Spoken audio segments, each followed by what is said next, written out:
नमस्कार दोस्तों, मेरा नाम है प्रवीण और आप देख रहे हैं पाविका फ्लिट्स इस चैनल को एक बार फिर से। तो आज मैं लेकर आपके लिए बहुत ही important topic again from the strength of material, यानी कि जैसा कि आप देख रहे हैं आज का जो हमारा टाइप है दैट इज अगेन मेरा लिखने को रह गया है, दैट इज योर टाइप 5 अगर आप देखेंगे। और अगेन एक topic that is your composite bars के ऊपर ही आज का हमारा ये प्रॉब्लम है, बट ये पिछले 4 प्रॉब्लम से कुछ अलग है, कुछ नया है। तो मुझे लगा कि आपके लिए लेके आना चाहिए क्योंकि काफी यूनिवर्सिटी एग्जाम्स में ये भी क्वेश्चन पूछा गया है। ठीक है, ओके, मैं एक बार टॉपिक पढ़ देता हूं। That is again on a topic composite bars in parallel subjected to temperature problems. यानी कि सिंपली है कि हमारे कुछ रॉड है, एक कॉपर रॉड है और एक स्टेनलेस स्टील रॉड है। ठीक है, दोनों आपस में पैरेलल हैं। अब हम ये पूरी असेंबली को हीट करने वाले हैं, बट ये खास क्वेश्चन मैं बताऊंगा थोड़ी देर बाद। बट आगे बढ़ने से पहले अगर आपने मेरा चैनल सब्सक्राइब नहीं किया तो प्लीज ये आपसे बहुत बड़ी सी रिक्वेस्ट कि आप मेरा चैनल सब्सक्राइब कीजिए, लाइक एंड शेयर करना मत भूलिएगा, ताकि मैं ऐसे ही एजुकेशन वीडियोस आपके लिए हमेशा हर पल लेके आता रहूं। और इसी वीडियो के डिस्क्रिप्शन बॉक्स में अगर आप देखें तो आपको एक लिंक मिलेगा जहां से आप इसी चैप्टर, यानी कि जो हमारे चैप्टर का नाम है या फिर बोल सकते हैं प्लेलिस्ट का नाम है, that is your simple stresses and strains के तमाम यूनिवर्सिटी के सॉल्व न्यूमेरिकल्स आप देख सकते हैं, किसी को सजेस्ट कर सकते हैं, डाउनलोड कर सकते हैं। और एक और छोटी सी रिक्वेस्ट है कि इसी मतलब आए दिन काफी सारे कमेंट्स आते हैं कि सर आपकी वजह से हमारा फ्लूइड मैकेनिक्स, फ्लूइड मशीनरी के सब्जेक्ट निकल गए हैं, यूनिवर्सिटी में वही क्वेश्चन आया और कॉन्सेप्ट बहुत आपने ईजी रखा। तो थैंक्स फॉर योर सपोर्ट, जो आपने जो भी लिखा इसके ऊपर, मतलब वीडियो देखने के बाद आपके सपोर्ट से हमें काफी बढ़ावा मिलता है, ताकि हम ऐसे ही एजुकेशनल वीडियोस हम हमेशा लेके आते रहें। तो ये सपोर्ट जारी रहे, आपको ऐसे ही मिलते रहेंगे हमारे मतलब जो भी वीडियोस हैं। उसके लिए आपको सिंपल इतना ही करना है कि आपको जो भी ठीक लगे आप डोनेट कर सकते हैं, जो भी मनी, उसका भी लिंक डिस्क्रिप्शन बॉक्स में दे दिया गया है। तो चलिए स्टार्ट करते हैं। दैट इज योर क्वेश्चन, बहुत इजी लैंग्वेज में, Hindi question means Hindi language में हम इस क्वेश्चन को समझेंगे, साथ में बनाएंगे डायग्राम। तो डायग्राम तो ऑलरेडी दिया हुआ है क्योंकि ये जो फिगर है ये एज शोन इन फिगर है। ओके, और सबसे जो मेन इंपॉर्टेंट होता है that is your given data लिखना। बट इसमें गिवन डेटा मैक्सिमम दिया ही हुआ है, तो गिवन डेटा ये इंश्योर करता है कि आपको अगर कभी कभी क्या होता है कि क्वेश्चन हार्ड आ जाता है और आप कभी कभी नहीं कर पाते हैं, तो at least you are suppose to write, आपको लिखना है गिवन डेटा, साथ में बनाना है डायग्राम, ताकि 1 से 2 मार्क्स में पक्का कर ले। बट हमारी कोशिश है कि क्वेश्चन को हम अच्छे से कर सकें। चलिए क्वेश्चन बढ़ते हैं। दिस इज योर टाइप 5, नया क्वेश्चन है, जरा देखिएगा। ठीक है, और rigid bar A B is hinged at A. बोल रहा है कि एक बार है, देखिए रॉड ए बी, यहां पे बी नहीं लिखा हुआ, एक काम करता हूं, हाँ ये बी है, सॉरी डी नहीं है क्योंकि डी दो बार आ गया। Okay, a rigid bar A B is hinged at A. एक बार है आपका, या फिर रॉड बोल सकते हैं, बार समझ ले, मीन्स बार ही समझ लीजिए। ठीक है, बार ए बी, उसको हिंज किया हुआ है। जैसा कि आपने देखा होगा कि जो दरवाजा होता है हमारा, ठीक है, जो डोर होता है वो हमेशा हिंज से लटका होता है। सपोज ये दरवाजा है हमारा, ठीक है, तो ये दीवार के साथ कैसे लगा हुआ है, तो यहाँ पे हिंज लगी होती है, जिसकी वजह से आप इसको ऐसे रोटेट कर सकती हैं, मीन्स कर सकते हैं। ठीक है, तो वैसा ही कुछ है, ये बार है ए बी। ओके, और यहां पर हिंज है। क्लियर हो गया? ओके, मतलब मैं इस रॉड को नीचे ऊपर कर सकता हूं, या फिर ऊपर या फिर नीचे कर सकता हूं, यहां से, ये मतलब मिल सकते हैं। ठीक है, ओके, अब आगे बढ़ते हैं। And is supported by a copper and steel wires as shown in figure. Okay, देखिए ये जो रिजिड बार ए बी है, मान लीजिए ये छत है, ठीक है, या फिर छत ही मान लीजिए, यहां पर छत काफी ज्यादा ऊपर है और कनेक्टेड है। देखिए कॉपर वायर से आपकी छत और ये जो रॉड है सी पॉइंट पे कनेक्टेड है, और दूसरी एक छत है जो ई पॉइंट पर है, ठीक है, से आपका यही बार जो ए बी है एंड पे यानी कि बी पॉइंट से कनेक्टेड है स्टील वायर से। क्लियर हो गया? अब इसकी लेंथ भी दे दी गई है 150 mm, ये है 200 mm। ओके, ए से सी तक की लंबाई 200 mm है, सी से लेके बी तक की लंबाई 300 mm है। Okay, if the temperature of the system is raised bye 40 degree Celsius. बोल रहे हैं कि ये जो पूरा सिस्टम है या फिर जो पूरी असेंबली है, इसका टेम्परेचर रेज किया जाए। अब रेज करने का क्या मतलब है, देखिए इनिशियली मान लीजिए टेम्परेचर जो था वो क्या था, T1 25 डिग्री सेल्सियस। ओके, अब उसने क्या बोला है कि पूरे सिस्टम का जो टेम्परेचर चेंज किया जाए कितने से, 40 डिग्री सेल्सियस से। तो दैट मीन्स आपको 40 डिग्री सेल्सियस और हीट करना है। मान लीजिए अभी 25 है और 40 इसमें चेंज लेके आया तो कितना हो जाएगा, दिस इज 5 4 + 2 यानी कि 65 डिग्री सेल्सियस तक आपको हीट करना है। तो दोनों का डिफरेंस देखिए, T2 - T1 that is your 65 - 25 degree Celsius, तो कितना आएगा 40 डिग्री सेल्सियस। तो वही तो लाना है। और find the stress in each wire, हर एक वायर में स्ट्रेस फाइंड आउट करना है। तो सबसे पहले मैं चेंज इन टेम्परेचर लिख लेता हूं, दैट इज 40 डिग्री सेल्सियस तक हीट करना है। ठीक है, यहां पे इनिशियल टेम्परेचर, रूम टेम्परेचर आप मान सकते हैं 25 या 30 डिग्री सेल्सियस। ओके, आगे बढ़ते हैं। क्या बोला उसने, find the stress in each wire, तो स्ट्रेस का सिंबल होता है सिग्मा। ओके, तो कॉपर में भी हमें स्ट्रेस ढूंढना है। Okay, next is your stress in your steel wire, ये भी इसमें भी हमें ढूंढना है। तो कुछ ऐसा ही क्वेश्चन है, साथ में दिया हुआ given data. Modulus of elasticity copper के लिए तो यहाँ पे सीयू लिख देता हूं 100 जीपीए, जो क्या आपका जो स्टील है that is 200 GPA, giga pascal, याद रखिए giga pascal. Thermal coefficient of expansion दिए हुए कॉपर के लिए, ये कॉपर के लिए है, ये पर डिग्री सेल्सियस में इसकी यूनिट होती है। डिग्री, ये जो वैल्यू है स्टील के लिए है 12 × 10⁻⁶। ओके, क्रॉस सेक्शन एरिया दिया हुआ है दोनों स्टील का। अब ये दोनों का क्रॉस सेक्शन एरिया 500 mm² है। ठीक है, फिलहाल क्वेश्चन को मिटा देते, छोटा सा टॉपिक देख लेते हैं। मैं यही रिक्वेस्ट बोलूंगा कि इससे पहले कि आप मेरे ये क्वेश्चन को देखें, इससे पहले आप 4 न्यूमेरिकल्स को जरूर देखिएगा। हर एक अलग अलग टाइप है जो कुछ ना कुछ सिखाता है, साथ में इसकी थ्योरी भी है। चलिए एक छोटी सी थ्योरी देख लेते हैं। ठीक है, मैंने एक चीज बोली कि एक स्टील का रॉड है, ये दीवार है मान लीजिए। ठीक है, ये स्टील का रॉड है। ओके, अब दोनों रॉड आपस में मिक्स्ड नहीं है। ठीक है, और ये हो गया हमारा, सॉरी, ऊपर वाला कॉपर का रॉड ले लेते हैं और नीचे वाला स्टील का रॉड ले लेते हैं। एक काम करते हैं ऊपर वाला स्टील का ही रहने देते हैं, नीचे वाला कॉपर का रहने देते हैं। ठीक है, ओके, तो मैं क्या बोल रहा था कि अब इसको हीट करते हैं अगर हम। ठीक है, सपोज एक रूम टेम्परेचर था 25 डिग्री सेल्सियस पे, इसको हीट कर लेते हैं 50 डिग्री सेल्सियस तक। ठीक है, तो टेम्परेचर बढ़ के कितना हो जाएगा, 25 + 50 कितना हो गया, 25 + 50 दैट इज 575, यानी कि 75 डिग्री सेल्सियस फाइनल टेम्परेचर हो जाता है। तो क्या होता है कि हर एक मटेरियल की प्रॉपर्टी होती है, क्या होती है, थर्मल कोफिशिएंट ऑफ एक्सपेंशन। अब आपको मालूम है कि thermal coefficient of expansion copper का ज्यादा है एज कंपेयर टू स्टील, यानी कॉपर ज्यादा एक्सपैंड होगा स्टील के कंपैरिजन में। तो स्टील इतना ही एक्सपैंड हुआ, यानी कि ये जो एक्सपैंड होता है that is your change in length, but copper तो कुछ ज्यादा ही हो गया, ये इसका चेंज इन लेंथ है। ओके, तो आपने देखा कि अगर हम दोनों स्टील और कॉपर रॉड को अलग अलग हीट करते हैं तो स्टील थोड़ा ही एक्सपैंड होता है, कॉपर आपका कुछ ज्यादा एक्सपैंड हो जाता है। ठीक है, एक दूसरा केस देख लीजिए जो इसमें अप्लाई होता है और इन तरह के क्वेश्चंस में अप्लाई होता है। ठीक है, देखिए मान लीजिए मैंने स्टील और कॉपर को दोनों को मिक्स करके एक रॉड बनाया। ठीक है, ओके, तो ये कुछ उसी को कंपोजिट बार बोलते हैं। ठीक है, तो ये हो गया आपका स्टील का रॉड। ओके, अब इसको मैंने जोड़ दिया, एकदम ऐसे जोड़ा है कि जब भी मैं इसे हीट करूंगा तो इसकी जो लंबाई में चेंज आएगा वो दोनों की लंबाई में सेम ही चेंज आने वाला। हो गया क्लियर? तो ये हो गया हमारा कॉपर। ओके, अब मैंने इसको हीट किया इस कॉम्बिनेशन को, तो याद रखिएगा जितना स्टील में इलोंगेशन आएगा, यानी कि जितना स्टील में बढ़ावा आएगा लंबाई में, उतना ही कॉपर में भी आएगा, क्योंकि आपस में जुड़े हुए हैं ना। अब ये अलग अलग नहीं है। सपोज इसको हीट करते हैं, ठीक है, तो ये यहां तक बढ़ गया, हो गया। तो ये जो बढ़ना हुआ ना, ये टेम्परेचर की वजह से, ठीक है, ये टेम्परेचर की वजह से, ये जो चेंज इन लेंथ आया ये टेम्परेचर की वजह से। ठीक है, तो कॉपर, चलो कॉपर को भी हीट कर लेते हैं, आगे बात समझ में। ओके, तो कॉपर बोला कि भाई मैं तो तेरे से ज्यादा एक्सपैंड हो सकता हूं, किससे, स्टील से, तो ये कॉपर और भी एक्सपैंड हो जाएगा। ठीक है, ये पहले और एक्सपैंड हो गया, मतलब वो इतना एक्सपैंड हो गया। अब आप बोलेंगे सर कैसे, आपने तो स्टील और कॉपर को मिक्स कर दिया है, तो ये अलग अलग थोड़ी ना एक्सपैंड होगा। तो क्या है, कॉपर काफी ज्यादा एक्सपैंड हो सकता है, तो कॉपर क्या करेगा, जबरदस्ती इसके ऊपर एक टेंसाइल फोर्स लगाएगा।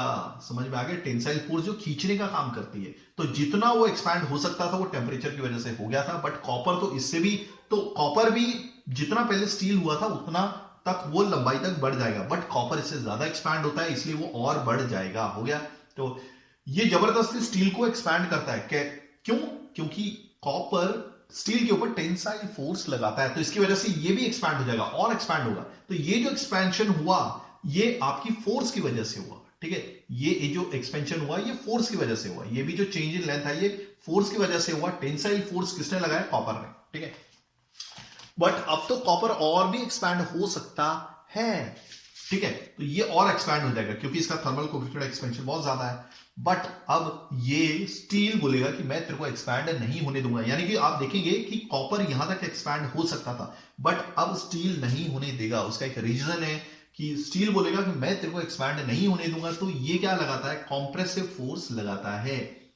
क्लियर हो गया? ओके, और जब ये दोनों इक्विलिब्रियम में आ जाते हैं, इक्विलिब्रियम में मतलब जितनी फोर्स टेंसाइल की लगी उतनी कॉम्प्रेसिव फोर्स की भी लगती है, तो ये दोनों सेम लंबाई अचीव कर लेते हैं। तो ये कैसे हो सकता है कि भाई अगर ये दोनों रॉड मिक्स यानी कि कंपोजिट रॉड है, तो एक कम हो रहा है और एक लंबाई में ज्यादा एक्सपैंड हो रहा है, तो कॉम्प्रेसिव फोर्स लगाई जाती है आपके स्टेनलेस स्टील द्वारा, किसके ऊपर, कॉपर के ऊपर। समझ में आ गया? तो ये जो चेंज इन लेंथ जितना हो सकता था उतना एक्सपैंड नहीं होता। कौन नहीं होता, कॉपर नहीं हो सकता। ठीक है, वैसे ही एक्सपैंड हो सकता था, अगर ये अलग अलग होते ना तो कॉपर इतना ज्यादा एक्सपैंड होता और स्टील तो बेचारा यहां तक ही एक्सपैंड होता था। ठीक है, तो अब वो नहीं हो सकता just because of compressive force किसने लगाई, स्टेनलेस स्टील ने लगाई, किसके ऊपर, कॉपर ने लगाई, तो बेचारा अब ये एक्सपैंड नहीं हो पाएगा, तो दैट मीन्स वो इतना ही एक्सपैंड हो पाएगा। क्लियर हो गया? तो ये हो गई हमारी कॉम्प्रेसिव फोर्स जो मैंने यहां पर लगाई।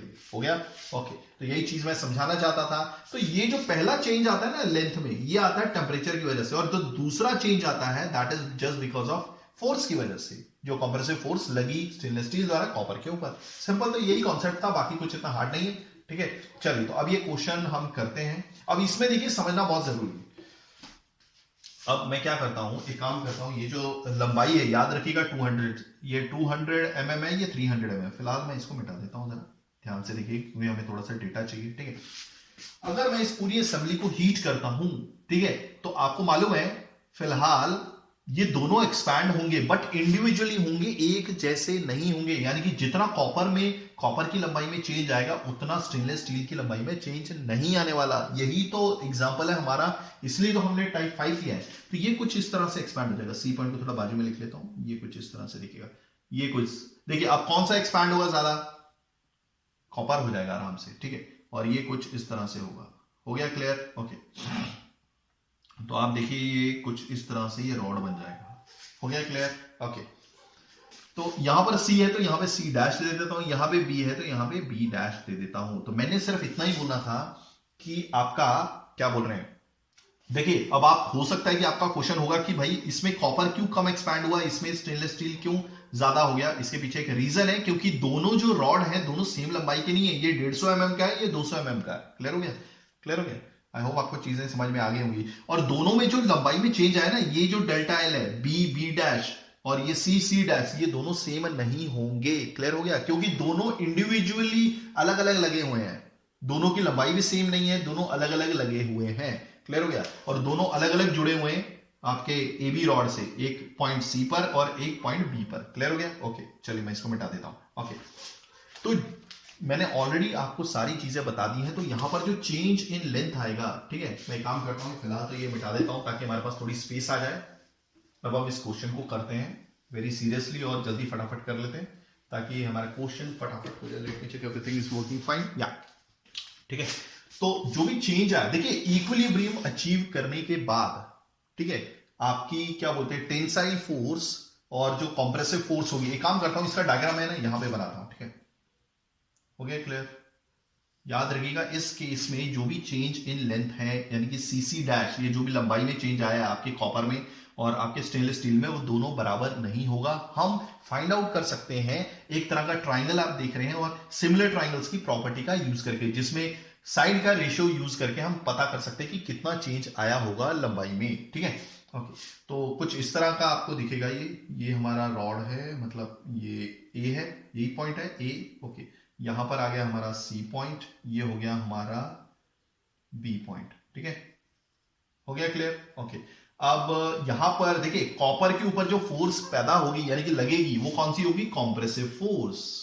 ठीक है, compressive force, let me check मैंने किस हिसाब से कौन से डायरेक्शन में लगेगी। हाँ, कॉम्प्रेसिव फोर्स। देखिए ये जितना एक्सपैंड हो सकता था उतना एक्सपैंड नहीं हो पाया, तो कॉम्प्रेसिव फोर्स इसी डायरेक्शन में लगेगी ना, जिसकी वजह से आपका कॉपर कम एक्सपैंड होगा। तो ये लग रही है ऊपर। ओके ओके, और ये जो है, ये वाली फोर्स जो नीचे लग रही है, ये एक्सपैंड कर रही है। कौन? आपका स्टेनलेस स्टील, स्टेनलेस स्टील के ऊपर टेंसाइल फोर्स लग रही है नीचे की तरफ, जिसकी वजह से स्टेनलेस स्टील काफी ज्यादा बड़ा हो गया है। कौन लगा रहा है? That is your copper. तो दिस इज योर, बोल सकते हैं ये है एफ स्टील, ये टेंसाइल फोर्स है। हो गया? और ये है कॉम्प्रेसिव फोर्स, ये है FCU। हो गया? कोई कंफ्यूजन नहीं होनी चाहिए मेरे हिसाब से। ये 200 है, यहां पे लिख देता हूं। ठीक है, this is your 200 mm and this is your 300 mm। Clear हो गया? ओके, तो मैं यहां पे बोल रहा हूं कि अप्लाइंग अ सिमिलर ट्राइंगल, याद रखिएगा जो चेंज इन लेंथ है इस केस में, क्लियर हो गया, सेम नहीं होगा। क्लियर हो गया? क्योंकि यहां पर जो रॉड है इंडिविजुअली कनेक्टेड है आपके इस बार ए बी से सी पॉइंट पे बी पॉइंट पे, यानी कि जो सीसी डैश है, यानी कि जो चेंज इन लेंथ है कॉपर में, हो गया, C to C dash, B to B dash, वो सेम नहीं रहेगा। तो हम समझ सकते हैं सिमिलर ट्राइंगल की प्रॉपर्टी से, applying similar triangle property, similar triangle property. अब आप बोलेंगे कि सिमिलर ट्राइंगल प्रॉपर्टी कैसे लगेगी, ठीक है, इट्स वेरी इजी। देखिए छोटे ट्राइंगल में ए सी सी डैश में एक साइड ले लीजिए, सी सी डैश, ओके। अब बड़ा ट्राइंगल आ जाइए, A B B dash, A B B dash, तो सी सी डैश, क्लियर हो गया। सिमिलर ट्राइंगल्स में क्या फायदा होता है कि जो रेशियो होता है साइड्स का वो हमेशा इक्वल ही रहता है, भले छोटा ट्राइंगल हो या फिर बड़ा ट्राइंगल हो, बट साइड का रेशियो बराबर ही रहता है, याद रखिएगा। तो we can write C C dash छोटे ट्राइंगल में और बड़े ट्राइंगल में ए बी बी डैश, तो C C dash upon B B dash, ये लिख सकते हैं आप। मतलब देखिए आप थोड़ा सा गौर करेंगे कि छोटे ट्राइंगल की एक साइड है सी सी डैश, बड़े ट्राइंगल की एक साइड है बी बी डैश। वैसे ही मैं छोटे ट्राइंगल की एक साइड ले लेता हूं ए सी अपॉन बड़े ट्राइंगल की एक साइड ले लेता हूं ए बी, ठीक है। तो अब हम क्या कर रहे हैं, ये छोटे ट्राइंगल की साइड है, ये बड़े ट्राइंगल की साइड है, ये छोटे ट्राइंगल की साइड है, ये बड़े ट्राइंगल की साइड है। तो सी सी डैश हमें नहीं मालूम, बी बी डैश भी नहीं हमें मालूम, ओके। ए सी क्या है ये तो हमें मालूम है, 200 दिया हुआ है, ओके। ए बी कितना है, ये 200 है, ये 300 है, तो 200 plus 300 that is your total 500, clear हो गया, ओके। देन योर ये चेंज इन लेंथ है कॉपर में, और ये बीबी डैश क्या है, ये चेंज इन लेंथ है आपके स्टेनलेस स्टील में, ओके। तो यहां पे मैं C C dash into 500 equal to 200 into BB dash, हो गया, ओके। चलिए तो अभी सीसी डैश क्या है, सीसी डैश मैंने आपको बताया ये चेंज इन लेंथ है, ओके। और ये किसमें है, ये कॉपर में। तो याद रखिएगा मैं कॉपर के बारे में सबसे पहले लिख देता हूं यहां पर एल अल्फा डेल्टा टी। याद रखिएगा मैंने आपको बताया कि जो भी रॉड एक्सपैंड होता है, ठीक है, वो टेम्परेचर की वजह से होता है, ओके। प्लस आधा टेम्परेचर की वजह से होता है और आधा कॉम्प्रेसिव फोर्स या टेंसाइल फोर्स की वजह से एक्सपेंशन या फिर उसका कॉन्ट्रैक्शन होता है। तो फिलहाल कॉपर है तो ये जितना एक्सपैंड हो सकता था उतना एक्सपैंड नहीं हो पाया, क्योंकि कॉम्प्रेसिव फोर्स लग रही है, कौन लगा रहा है, स्टेनलेस स्टील लगा रहा है। तो जितना एक्सपैंड हो सकता था वो पहले थोड़ा तो टेम्परेचर की वजह से हो जाता है, और थोड़ा सा कम होता है किसकी वजह से, कॉम्प्रेसिव फोर्स की वजह से। तो एल अल्फा टी टेम्परेचर का चेंज इन लेंथ बताता है, माइनस, यहां पे माइनस क्यों लगा रहे हैं, क्योंकि कॉम्प्रेसिव फोर्स ने कम कर दी उसकी चेंज इन लेंथ। तो एल अल्फा टी ये मैक्सिमम चेंज इन लेंथ थी कॉपर की, ओके, अपॉन एफ कॉपर की वजह से लग रहा है into L F C U लगाया, देखिए कॉम्प्रेसिव फोर्स कॉपर पे लग रही है, ठीक है, यहाँ पे बताइए मैंने, देखो कम हो रहा है ना ये, ओके, अपॉन ए इंटू ई, हो गया ये क्लियर, ये हो गया कॉपर का इंटू 500, क्योंकि सीसी डैश किसका है, कॉपर का है, change in length, okay. Next is your 200 into L alpha delta T, ये जो चेंज इन लेंथ है ये आपका स्टेनलेस स्टील का है, ओके। बीच में प्लस है क्योंकि इसकी लंबाई तो और बढ़ गई ना भाई, इसमें जबरदस्ती एक्सपेंशन करना पड़ा, क्यों, किसकी वजह से, कॉपर की वजह से। कॉपर टेंसाइल फोर्स लगा रहा था भाई ताकि और लंबा हो जाए ये बी, मतलब जो भी चेंज इन लेंथ है, ये वैसे तो यहीं तक आने वाला था, यहां से यहां तक, बट मजबूरन और होना पड़ा इसे एक्सपेंशन, ओके। तो वो फॉर्मूला है that is F S T into L upon A E, हो गया, ये हो गया हमारा स्टील का, ओके।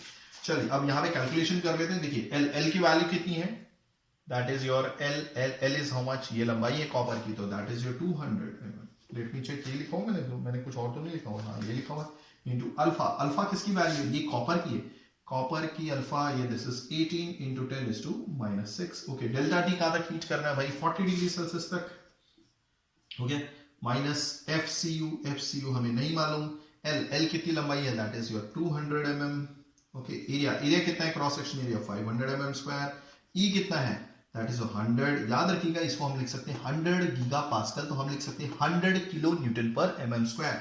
तो 100 इंटू किलो, किलो को मैं एब्जॉर्ब करा लेता हूं, ओके। सो ये हो गया हमारा, दिस इज, ओके, क्लियर हो गया, ओके। तो ये हो गया हमारा कॉपर का, और यहां पे लिख देता हूं 500, ओके, इक्वल टू, ये जो चीज है मैं यहां लिख लेता हूं, कोई प्रॉब्लम नहीं है, that is equal to 200, okay. L is how much, यहां पर देखिए ये 150 है, ओके, इंटू अल्फा, अल्फा कितना है, that is your stainless steel के लिए 12 into 10 is to -6, okay. Delta T 40 degree Celsius यहाँ पे दिया हुआ है, ओके। चलिए ये तो कंप्लीट हुआ, बीच में प्लस है, एफ स्टील हमें नहीं मालूम है, एल एल कितनी है 150 अपॉन ए स्टील का 500 mm स्क्वायर है, ओके। ई कितना है हमारा, that is your stainless steel के लिए 200 इंटू गीगा पास्कल को हम लिख सकते हैं 200 किलो न्यूटन पर mm स्क्वायर, तो किलो को हम एब्सॉर्ब करा लेते हैं, हो गया, ये हो गया स्टेनलेस स्टील के लिए। तो हमारी कुछ कैलकुलेशंस रेडी हो गई, चलिए इसको मिटा देते हैं, ठीक है।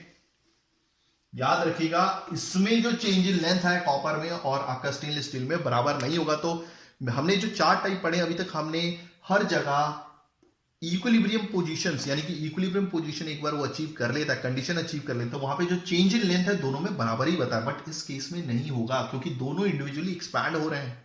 ओके, और अलग अलग एक्सपैंड कर रहे हैं आपके कॉपर को और ये क्या बोलते हैं इसको। ठीक है, तो ये जो आ जाता है, so this is coming out to be, कितना आ रहा है ये, मैं यहां पे लिख देता हूं। ओके, एक काम करते हैं, ये जो 200 दिख रहा है ना आपको, ये जो देखो दिस इक्वल टू दिस, हो गया ये क्लियर, ये मैं अलग से कर देता हूं। तो ये 200 को हम इसके नीचे ले आते हैं, दैट इज योर कितना हो जाएगा, 500 divide by 200 is how much, 2.5। बाकी मैं सारी कैलकुलेशन यहां पे लिख देता हूं। देखिए इसका मतलब है this is coming out to B,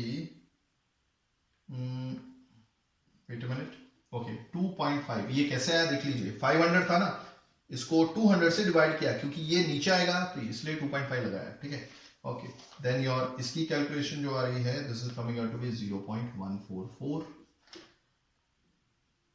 minus 4 into 10⁻⁻6 FCU, okay, equal to 0.072 plus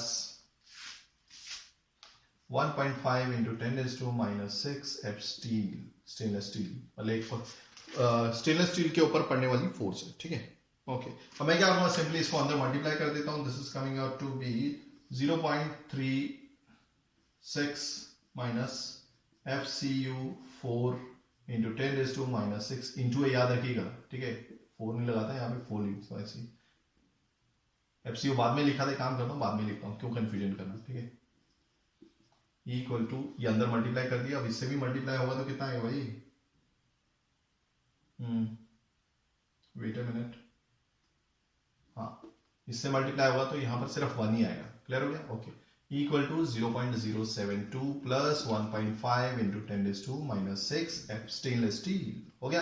okay, finally अब क्या करना है, सिंपली अब आपको सिंपली क्या करना है, यहाँ पे वैल्यूज पुट करनी है। तो एक काम करता हूं, सबसे पहले मैं इकट्ठा कर लेता हूं, इसको मैं उस साइड लेके जाऊंगा, ये माइनस है, माइनस का साइन है, ये प्लस हो जाएगा। तो आप देख लीजिए सिंपली कुछ इस तरह से इक्वेशन आएगी, FST 1.5 इंटू है बीच में, इंटू 10⁻⁻6 प्लस ये उस साइड जाएगा तो 1 इंटू 10⁻⁻6 FCU, हो गया FCU, यानी कि कॉपर है, कॉपर के ऊपर पड़ने वाली कॉम्प्रेसिव फोर्स है। ओके, और यहां पर क्या आएगा 0.36, ये इस साइड आएगा तो माइनस में हो जाएगा 0.072, तो this is coming out to be 0.288 equal to 1.5 into 10⁻⁻6 F stainless steel plus 1 into 10⁻⁻6 FCU, हो गया। तो this is your first equation, याद रखिएगा। तो फिलहाल मैं सारी इक्वेशन मिटा देता हूं, हो गया। तो आप देख रहे हैं हमें एक इक्वेशन मिल गई है जिसमें ना ही हमें स्टेनलेस स्टील के ऊपर पड़ने वाली फोर्स मालूम है, ओके, यानी कि आपकी टेंसाइल फोर्स, और ना ही हमें कॉपर के ऊपर पड़ने वाली क्या बोलते हैं कॉम्प्रेसिव फोर्स मालूम है। बट एक काम हम कर सकते हैं, अब हम क्या करेंगे, देखिए इस इक्वेशन में 2 अननोन है, तो हमें एक और इक्वेशन चाहिए होगी जिसमें 2 अननोन हो और फिर फाइनली हम पुट करके वैल्यू निकालेंगे। तो एक हम काम कर सकते हैं, ए पॉइंट पर, यानी कि जो हिंज थी ना ये वाली, ये देखिए, ठीक है, यहां पर मोमेंट ले लेते हैं। ठीक है, तो मोमेंट अगर हम यहां पर लेंगे तो हमारे को फिर से एक इक्वेशन मिल जाएगी FCU के टर्म्स में और F स्टेनलेस स्टील के टर्म्स में। तो मैं क्या लगा रहा हूं, मोमेंट ले रहा हूं at point A equal to 0 mean summation of all the forces, summation of all the moments of a forces at a point A equal to 0। Clear हो गया, इससे हमें एक इक्वेशन मिल जाएगी जिसमें 2 अननोन है। तो याद रखिएगा, देखिए अब ये जो फोर्स है इसको घूमकर यहां पर आना है, यानी कि ये एंटी क्लॉकवाइज मोशन दे रही है। ठीक है, तो ये नेगेटिव होगा, negative FCU multiply by perpendicular distance. यहां से हमने A पॉइंट पे मोमेंट लिया है, ठीक है, और फोर्स हमारी C पॉइंट पे है, तो जो परपेंडिकुलर डिस्टेंस है that is your 200। Okay, next जो ये फोर्स है इसको घूमकर यहां जाना है जहां पर हम मोमेंट ले रहे हैं। ओके, तो ये क्लॉकवाइज है तो ये प्लस में आएगा, याद रखिएगा। एंटी क्लॉकवाइज में नेगेटिव लेते हैं, क्लॉकवाइज में पॉजिटिव लेते हैं। ओके, तो FST इंटू परपेंडिकुलर डिस्टेंस क्या है, परपेंडिकुलर डिस्टेंस क्या होता है, जहां पर आपकी फोर्स है, ओके, और जहां पर आप क्या बोलते हैं मोमेंट ले रहे हैं, वहां तक एक लाइन खींचिए, आप देखिए कि ये 90 डिग्री बना रहा है, तो दैट मींस ये परपेंडिकुलर डिस्टेंस होगा 200 प्लस 300 इज 500 इक्वल टू 0। तो अगर आप देखेंगे FST 500 इक्वल टू नेगेटिव चीज वहां पर चली जाएगी, तो ये हो जाएगी FCU तो इससे मैं स्टेनलेस स्टील की वैल्यू निकालूंगा। तो this is coming out to be 200, 500 नीचे चला जाएगा, so that is your FCU। हो गया। तो स्टेनलेस स्टील की जगह में ये जो FST की जगह 0.4 FCU पुट कर सकता हूं किसमें, इक्वेशन 1 में। तो अगर मैं इसमें यहां पे पुट करूंगा स्टेनलेस स्टील की वैल्यू, ओके, सो ये क्या निकल के आएगा, ध्यान से देखिएगा। ओके, सो फाइनली ये जो पूरी इक्वेशन है ये कुछ ऐसे कन्वर्ट हो जाएगी, 1.5 इंटू 10⁻⁻6। ओके, FST की जगह मेरे को क्या लिखना था, 0.4 FCU हो गया, प्लस 1 इंटू 10⁻6 FCU हो गया। सो फाइनली अगर आप FCU निकालेंगे तो this is coming out to be, कितनी आ रही है, 27169.8 न्यूटन। क्लियर हो गया। और वैसे ही हमारे पास एक रिलेशन था, दैट इज स्टेनलेस स्टील का 0.4 FCU। Okay, so stainless steel पर पड़ने वाली force 0.4 into FCU 27169.8, this is coming out to be 10867.92 newton. I hope आपको चीजें समझ में आई होंगी। बहुत सिंपल क्वेश्चन है ये, कुछ इतना हार्ड नहीं है। और फाइनली हमें ये थोड़ी ना निकालना, हमें तो क्या निकालनी थी, that is we have to calculate stress in copper. अब मालूम है फॉर्मूला क्या होता है, फोर्स अपॉन एरिया। ओके, तो फोर्स कितनी है हमारी कॉपर के ऊपर, 27169.8, और एरिया कितना है, क्रॉस सेक्शन एरिया 500 mm²।